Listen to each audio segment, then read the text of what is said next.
luck would have it, dive bombing run, I heard a rap, red flags came across all my instruments.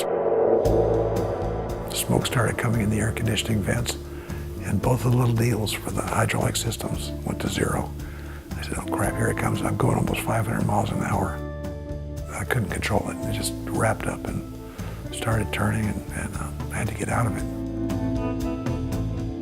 I was shot down at just north of Vinh.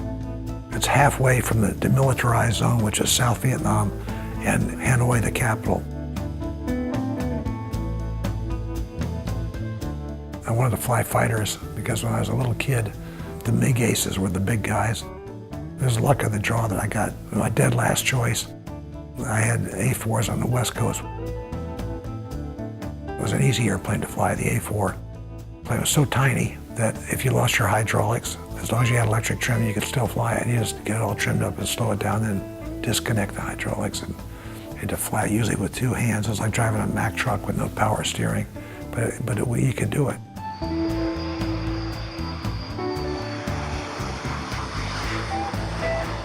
Oh, it was a attack squadron. Before they had all these smart bombs, you had to be good to bomb. When we get close to the target, we'd pop up and so we get the right dive angle and pickle the bombs as soon as we could to get out of there. Just go as fast as you can, then you rendezvous back out over the water. But the A4, because of that hydraulic thing, they could trim it up and disconnect. They'd get out over the water and then lost the airplane, but the pilot got saved. And I was the only one that didn't make it because my airplane was the only one you couldn't disconnect.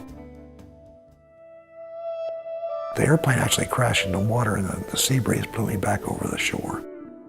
And all these soldiers are coming right toward my position where I'm going to land. And they stripped me down to my underwear and then tied me to a tree, and they lined up like a firing squad. And I just remember looking around at all those rifles pointed right at my head and just saying, I wonder if I'm going to see the bullet that kills me. And about that time, this guy in a full army uniform came running down, yelling and screaming at him, stopped, and he took charge of me.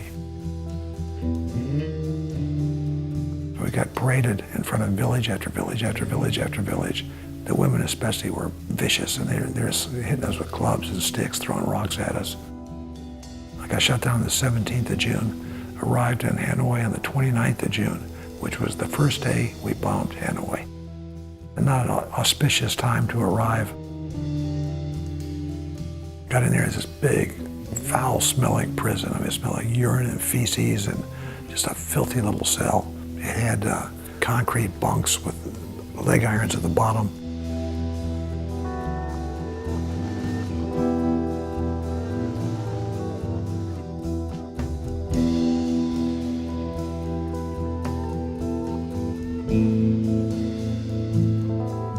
They came and got us out of the cells. They took us to a kind of a football stadium. Went out of this stadium, and all of a sudden this huge roar comes up. It sounded like Notre Dame scoring a touchdown in South Bend. We're getting marched down the street. And the crowd was trying to get to us, and the guards were petrified that on either side of us. They told the world they were marching these Yankee war criminals to interrogation, and the Vietnamese people just happened to find out about it, had this spontaneous demonstration. 500,000 people or so out in the street to show their resolve against the U.S. imperialists and the Yankee aggressors. But for the next 3 years, I was back and forth to different camps. These tiny little rooms, mostly in solitary confinement, or one or two other guys in this little cell. That went like that till the Tet Offensive in January of '68. And then Ho Chi Minh died. The horrible treatment stopped almost instantly.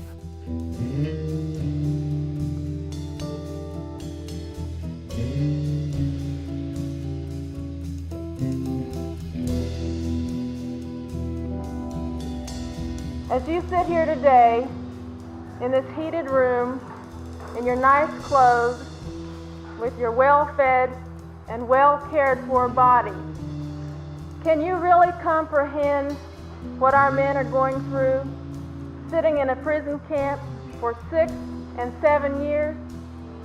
I think not. Hard as I try, I find it hard to comprehend this myself. And then all of a sudden the bombing started in '71 sporadically, and then in '72 it started big time. They got the crap bombed out of them. We know that they almost shut North Vietnam down, but that's what stopped the war. Boys' trucks came in, and they made us suit up for a move, but no handcuffs, no blindfolds, put us in the truck. We drove back in broad daylight. They said, something big has happened. And went back to Hanoi, but it was 2 weeks. 2 weeks from the time we started there till we were home again. We're taxiing in to NAS Norfolk, 2:35 in the morning on February 15th. We missed Valentine's Day by 2.5 hours. I got off the ramp, went down, they had a little platform set up out there with a microphone. I looked over and saw Phyllis and my parents standing together, and it sort of melted. And then I got home, and everybody said, God, it must have been hard to adjust. He says, no, it's much easier adjusting going this way than the other way. When I went back to flying, it was like I never left it.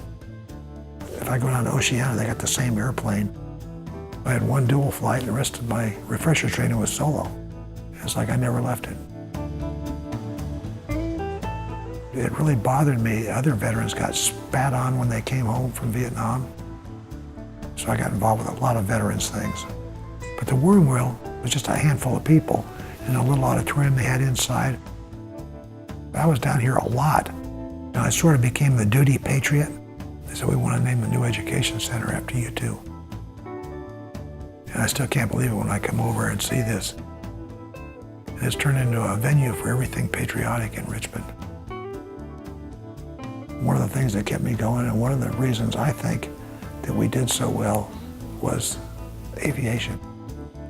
The North Vietnamese had collected this group of total optimists.